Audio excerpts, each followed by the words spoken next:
Kruh v Čivoltnu podpořil spekulace o tom, kdo zatím je. Jsou to mimozemšťané? Odkud pocházejí? Za jakým účelem s námi komunikují? Je to tak, no je tam jednoducho vobilý tvár, jednoducho, že ide o to, že nám chcú povedať, že odkiaľ sú,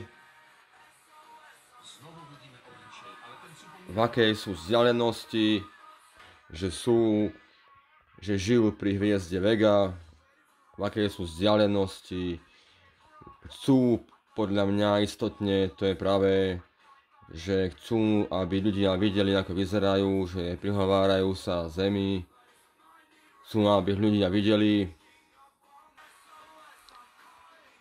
Jednoducho je to zaujímavé, atraktívne, je to senzácia. Aj podstatná vec je v tom, že najlepšie je teraz toto, taká podstata veci, nebudem to ďalej rozvíjať, iné okolo toho, že kontaktujú Zem jednoducho, aby oni videli, odkiaľ sú, skade sú, ako ďaleko sú od nás. Toto ma trápi, Megan Fox. Toto ma trápi, túto Megan Fox stretnúť v živote.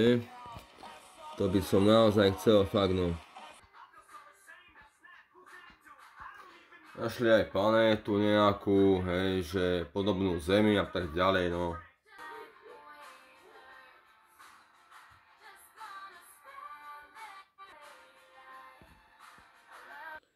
Trošku zábery z sci-fi, umelecké videá.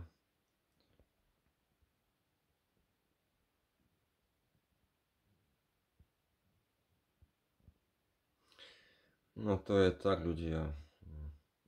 Na čo musí byť naozaj v tomto priestore veľkom.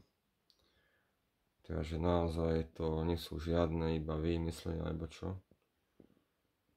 Mimozemšťania a tak ďalej. To sú také dobré zábery, také novinky. Vyzerá to naozaj dobre. Umelecké videá trošku. Ale fakt, že dačo na tom bude všetko naozaj. Ešte záber na mňa.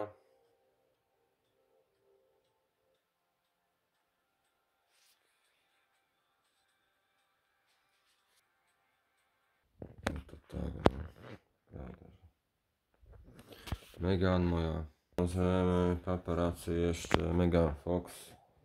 Samozrejme, sa s ňou zaoberám, pravda, že no, je to osoba, ktorá je zaujímavá veľmi. Megan Fox, aj paparazzi ju naháňajú, viete, ako, no, tak musí, pekná osoba. Je aj zaujímavá, vravím. No a podstata veci je v tom, že mimozemšťaní sa zaoberám aj Megan a že niečo, možno, že bude z toho nejaký film, alebo dokument, alebo klip, videoklip, alebo by som chcel nejaký film, no. S bývalým priateľom ešte tu je Megan, Hollywood TV, samozrejme. Nechápem, že kvôli čomu sa stále skrýva, keď je na kamere a keď je pekná a uteká preč, neviem, no.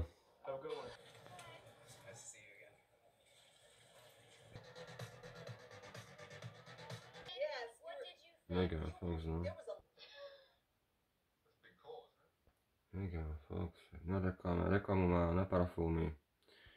Počítačové hraje vo filme, vidíte všetko. Pekná, rozumná.